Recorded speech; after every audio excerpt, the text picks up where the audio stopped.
3 table స్పూన్ల oil వేసుకోవాలండి. 1/2 tea spoon జీలకర్రని, 1 tea spoon పల్లీల్ని, అలానే 1 టేబుల్ స్పూన్ ధనియాలను కూడా వేసుకోవాలండి. 6-7 పచ్చిమిర్చిని వేసుకోవాలండి. దొండకాయ ముక్కల్ని వేసుకోవాలి. రుచికి తగ్గట్టు సాల్ట్, చిటికెడు పసుపు కూడా యాడ్ చేసుకోవాలండి.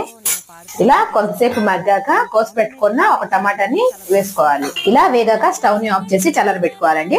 కొద్దిగా చింతపండుని, అలాగే కొద్దిగా జీలకర్రని, తెల్లుల్లి రెమ్మని వేసుకోవాలి. ఒక సన్నని తరుగు ఉల్లిపాయ ముక్కల్ని వేసుకోవాలి.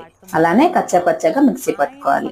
ఇలా కచ్చాపచ్చగా మిక్సీ పట్టుకోవాలి. తుంచుకున్న వెండి మిరపకాయలు, ఆవాలు, మినపప్పు ఇలా చిటపటలాడాక 2 రెమ్మల కరివేపాకుని వేసుకోవాలి.